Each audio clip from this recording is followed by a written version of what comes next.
artistang biktima ng intriga, haharapin na ang hagupit, ang ika-10, singer-actress, huli sa akto kasama ang sikat na aktor, Regine Velasquez, sa piling ni Piolo Pascual.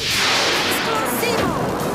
I really wanted to work with Piolo again, na pelikula naman. And I also want to know him better.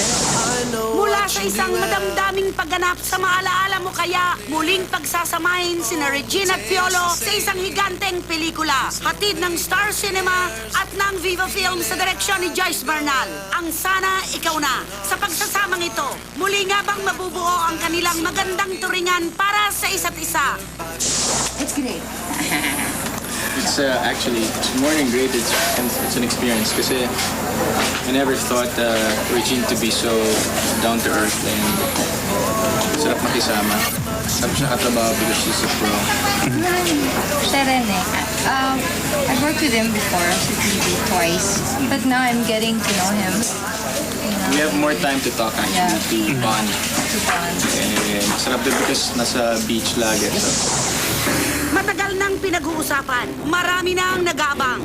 Napabalita pang di na matutuloy ang proyektong ito dahil parehong abala sina Regine at Piolo. Personally, hindi ko sila masisi because it's been a long 2 years in the making. So, hindi namin sila masisi na mag-doubt na talaga sila na hindi na talaga matutuloy yan. Pero kami kasing dalawa, parang ayaw namin pumayag na hindi matuloy yung project. Kasi sayang naman. But I think it just adds excitement to the fact that we're actually doing it. And malapit na siya ipalabas. And now that it's finally pushing through, and nakikita na nga namin yung pelikula na bubuo. So, we're just as excited.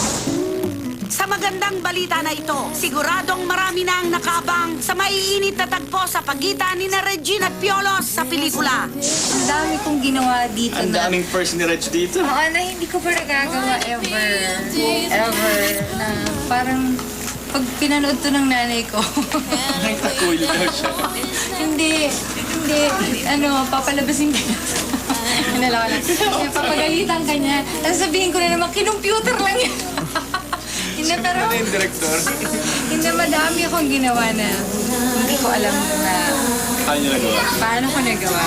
Nabasa ko yung script and parang feeling ko the scene needed to be done in a certain way. So, ginawa ko. Pero pinalayas ko yung mga lahat ng tao. Shocked din ako eh. Because when I asked her kung ba't nga ginawa, she just gave me that reason nga na kailangan eh. So, that's why na-admire ko pa siya lalo because hindi niya nilimitahan yung sarili niya for the character's sake.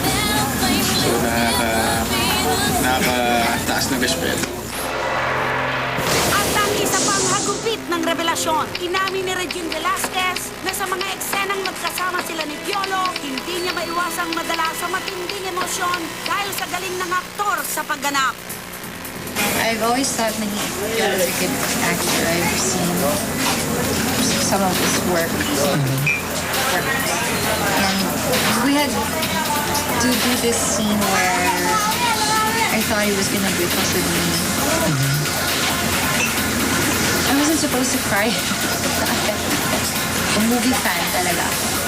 So, bihira yung mga actors na na-affect ako. Na-affect na.